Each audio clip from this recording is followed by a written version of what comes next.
संयम यहन विषय गया था। रघुपति भगत सजीवन मुनि अनुपान श्रद्धा मति पूरी। यही विधि भले सुरोगन साई नाहि सजतन कोटि नहीं जाई। भगवत कथा से महानुभाव मध्यवर्ती देवियों, आपके समक्ष भी जो पंक्तियां पढ़ी गई हैं उसमें भक्त शिरोमणि कामचंद्र जी मन के रोगों को विनष्ट करने की उस औषधि का वर्णन करते हैं जो औषधि उनकी दृष्टि में सर्वश्रेष्ठ है। मनुष्य शरीर से कभी रुग्ण होता है और कभी स्वस्थ हो जाता है। जब रुग्ण होता है तो उससे महान कष्ट होता है और जब स्वस्थ होता है तो उससे बड़ी प्रसन्नता होती है। लेकिन कुछ ऐसे भी रोग हैं जो निरंतर प्रत्येक व्यक्ति के जीवन में बने हुए हैं और वे रोग मन के रोग। और स्वाभाविक है कि मन में जब व्यक्ति रोगी है तो अगर वो जीवन में अशांति का, बेचैनी का, तनाव का ये अनुभव कर रहा है तो ये तो मन के ही रोगों का परिणाम है। मन के रोगों को दूर करने के लिए आधुनिक जो विज्ञान, जो चिकित्सा के क्षेत्र है उसमें चेष्टा की जा रही है और हमारे महापुरुषों ने, ऋषियों ने, मुनियों ने वो मानसिक रोग, आज के युग में तो मानसिक रोग और भी अधिक व्यापक रूप से विद्यमान है, तो वो मन के रोग कैसे नष्ट हो इसके लिए अनेक अनेक पद्धतियों का वर्णन किया गया है। कालभूषण जी कहते हैं कि यह जो रोगों को दूर करने की औषधि बताई जा रही है उसकी विशेषता यह है कि इससे ऐसा नहीं होता है कि एक रोग अच्छा हो और दूसरा रोग जो है वो बढ़ जाए। और सभी रोगों की दवा जो उनकी दृष्टि में है वह है भगवान की भक्ति। शब्द का अर्थ क्या है?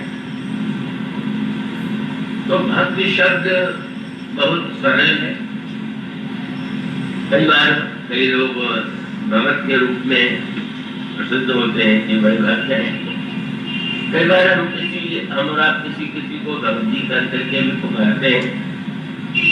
तो इस दृष्टि से देखें तो भक्त कहलाना सरल है, किंतु भक्ति जितनी सरल है उसका उतनी ही कठिन भी है। तो इसका मूल सूत्र ये है कि अगर हम भगवान के नाम को भी लेते हैं तो भगवान का नाम लेने वाला भी भक्त ही है। उसे भी भक्तों की श्रेणी में ही स्वीकार कर लेते हैं और गोस्वामी जी जैसे भक्त तो इस सीमा तक स्वीकार कर लेते हैं।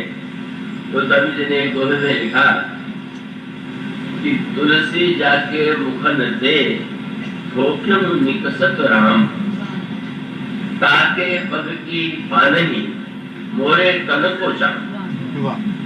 एक बार भी धोखे से जिसके मुंह से भगवान का नाम निकल गया, मैं तो अपने शरीर के चमड़े का जूता उसके लिए बनवाना चाहता हूँ। तो ये जो गोस्वामी जी की नाम के प्रति आस्था है, अदृढ़ मानता है, उसका परिचय है। किंतु ये जो उनकी आस्था है ये आवश्यकता नहीं कि उस आस्था का अनुभव प्रत्येक व्यक्ति को हो रहा हो।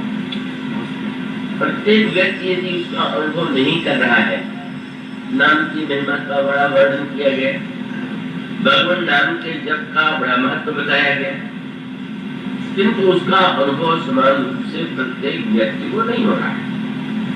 नहीं हो रहा है तो या तो मान ले कि वो जो लिखा हुआ है वो सही नहीं, और ये जो वो सही है और उसका अनुभव हमें नहीं हो रहा है, कोई औषधि बहुत जिसकी बड़ी प्रशंसा की गई हो, पर उस औषधि के लेने के बाद भी कि हमें लाभ नहीं हो रहा है।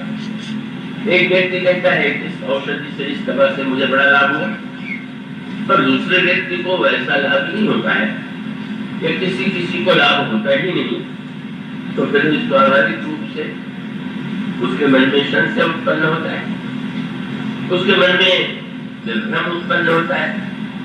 इसलिए इस प्रसंग में मानो यह बताया गया कि औषधि के रूप में आप वैसे तो कैसे भी भगवान का नाम लें, उसका परिणाम अभी या भविष्य में कभी न कभी प्राप्त होगा, और संसार में जो भी क्रिया की जाती है वो तो निरर्थक नहीं होती है, उसका कोई न कोई परिणाम कभी आज और कभी हो सकता है।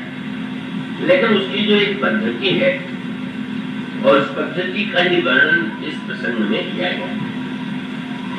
अब उसके थोड़ा आज का प्रसंग मैं नहीं जानता, पर मुझे लगता है कि संभव है थोड़ा अधिक गंभीर हो, और मैं आशा करता हूँ कि आप अपनी एकाग्रता से उसे सुनने और समझने की चेष्टा करें। ये जो भक्त शिरोमणि का मुसन्नी है, इनकी जो भक्त साधना है का उसका वर्णन रामायण में किया गया। सुमेरु पर्वत पर निवास करते हैं मुसुंडी, ऐसा रामचरितमानस में आप पढ़ते हैं। और उस सुमेरु पर्वत के 4 शिखर, और उन पर्वत के 4 शिखरों पर 4 वृक्ष लगे हुए, और मुसुंडी जी उन चारों वृक्षों के नीचे 4 साधनाएं करते हैं। एक शिखर पर सुमेरु के पीपल का वृक्ष लगा हुआ है। जब उन्हें ध्यान करना होता है तो पीपल के वृक्ष के नीचे बैठना है। पीपल पर ध्यान को धरे।